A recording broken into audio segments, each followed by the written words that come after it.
We are pursuing the question, what makes life real? Frankl said, man's heart is restless until it has found and realized meaning. Life without meaning feels unreal. And this quest for meaning was actually the theme of Frankl's life. In his last book, Recollections, an autobiography, he recalls the major experiences of his life. We all have these milestones, and it's so interesting to look back on them. He recalled one of his earliest experiences as a 4-year-old boy and described it as follows. One dark evening, just before falling asleep, I was startled by the unexpected thought that one day I too would have to die. What troubled me then, as it has throughout my life, was not the fear of dying, but the question of whether the transitory nature of life might destroy its meaning. What's the meaning of life if it's going to end? But it's exactly in the transitory nature of life that there is the invested meaning of an opportunity to find our way and express our destiny in life. That was the deep sensation of meaning that Frankl discovered about the question of life in the face of death. He described another opportunity and described it this way. One sunny morning, I awakened. With my eyes still closed, I was flooded by the utterly rapturous sense of being guarded, sheltered. When I opened my eyes, my father was standing there, bending over me and smiling. And the deep sensation that was left in that little boy's mind was, yes, life has meaning. I have to but reach out to it, to experience it. And it's there to be found. Like Frankl said, we have the freedom to search for meaning in our lives that are there to be found. But this realization of the meaningfulness of life that he experienced in a very warm and loving and value-laden family of high principles, and especially earmarked by love for each other. There was a world out there very different. And Frankl described it like this, he wanted to become a doctor, but when he realized what injustice there was in the world as he grew up, and what tragedy, and especially the tragedy of indifference and callousness in the face of human suffering, that he determined not just to be a doctor, but a good doctor, one who would compassionately care for and be there for his patients. And he qualified as a medical doctor with a specialization in psychiatry and neurology and had a doctorate in philosophy. And his whole life became a mission to what he called to rehumanize psychiatry. It's inhuman not to care.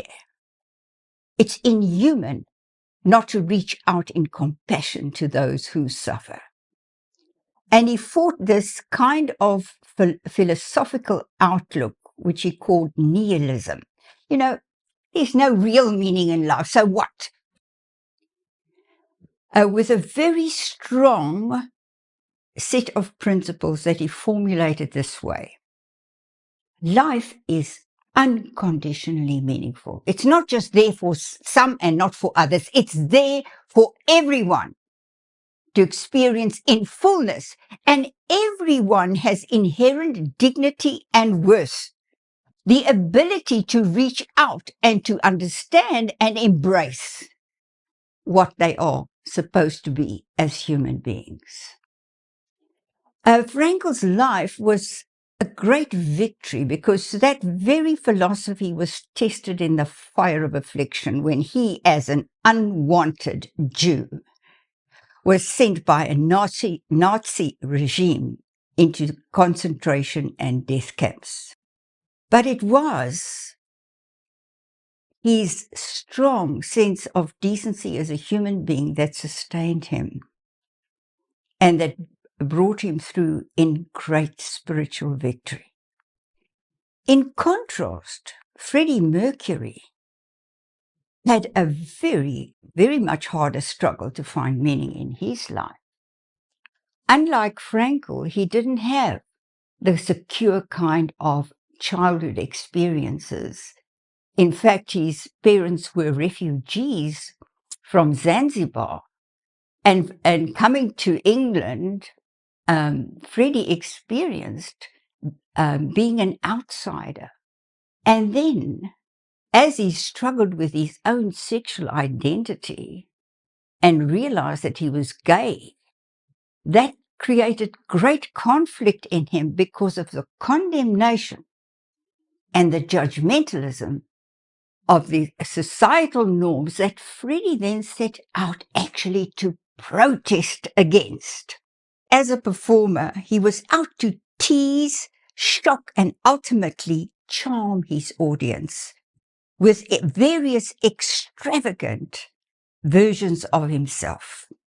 He wrote a song called A Song of Protest, We Will Rock You. And he actually described his whole life as a young boy with big dreams, as a young man at the edge of a life that he wanted to explore, and as an old man eventually just pleading with his eyes for acceptance. And the lines of the song go, you've got mud on your face as a boy, as a young boy, as a teenager, as a man, as an old man. You've got mud on your face, you big disgrace. Somebody better put you back into your place. The defiant stand of Freddie to not succumb to these definitions of himself as a gay, like Frankel did not succumb to the definitions of being a Jew, something that the world has to get rid of, actually brought him to the same illustrious heights of spiritual achievement as that of a Frankel. He chose the name Queen for his rock band and described it like this. The name Queen is regal, obviously, and it sounds splendid. It's a strong name, very universal and immediate. I was certainly aware of the gay connotation, but that was just one facet of it. In fact, Freddie's struggle was not just against the condemnation of gays, but against the condemnation of any misfit in society, those who are cast out by callous norms of social indifference.